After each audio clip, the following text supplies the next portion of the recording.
रात के सन्नाटे में घड़ियों की टिक टिक कानों में चुभ रही थी। शिवपुरी के छिया गांव में घने कोहरे के बीच पुलिस की गाड़ियां एक सुनसान घर के बाहर रुकी। मकान से तेज दुर्गंध आ रही थी जो किसी गहरे राज की ओर इशारा कर रही थी। पुलिस जब अंदर दाखिल हुई तो शौचालय के गटर में कुछ ऐसा मिला जिसने हर किसी की रूह कंपा दी।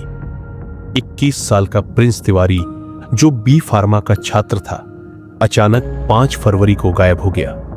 उसकी गुमशुदगी की रिपोर्ट 8 फरवरी को लाहौर थाने में दर्ज कराई गई। परिवार को शक था कि उसके लापता होने में छिया गांव के सतीश लोधी का हाथ हो सकता है, क्योंकि प्रिंस का अफेयर सतीश की पत्नी सुधा से चल रहा था।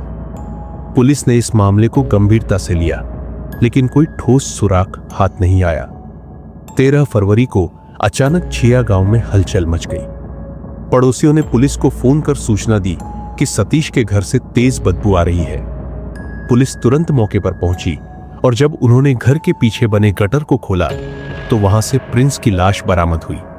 उसकी गर्दन पर गहरा घाव था, जिसे देखकर साफ समझ आ रहा था कि यह एक जघन्य हत्या थी। पुलिस ने तुरंत सतीश लोधी को हिरासत में लिया। पहले तो वह घबराने की कोशिश करता रहा, लेकिन जब सख्ती से पूछताछ की गई तो सच्चाई सामने आ गई। सतीश ने कबूल किया कि उसने अपने ही घर में प्रिंस की हत्या की थी।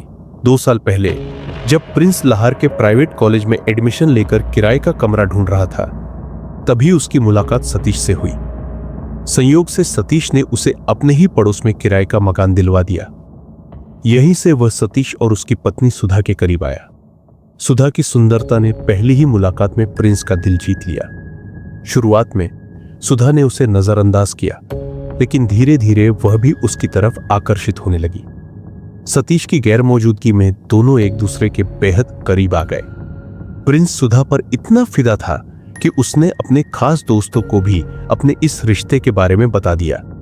सब कुछ सही चल रहा था, लेकिन फिर एक रात किस्मत ने धोखा दे दिया।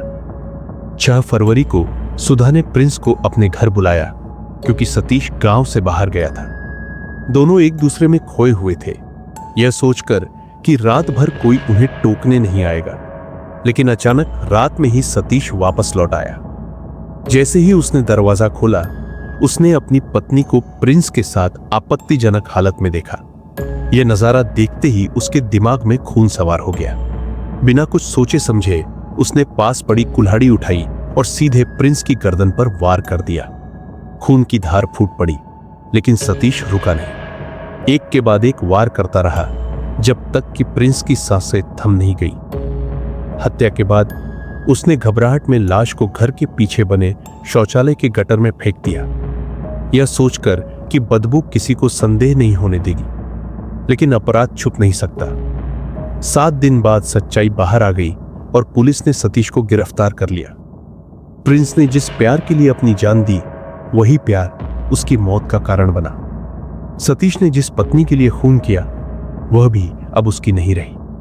सुधा को इस मामले में सह अपराधी मानते हुए पुलिस ने गिरफ्तार कर लिया और गांव में उसकी बदनामी हो गई। सतीश को उम्र कैद की सजा सुनाई गई। यह कहानी हमें एक गहरा सबक देती है। हर रिश्ते में वफादारी और मर्यादा होनी चाहिए। वासना का अंधा खेल हमें कहीं का नहीं छोड़ता। गुस्से में लिए गए फैसले कभी कभी जिंदगी को पूरी तरह तबाह कर सकते हैं। रिश्तों में विश्वास और ईमानदारी ही सबसे बड़ी पूंजी होती है।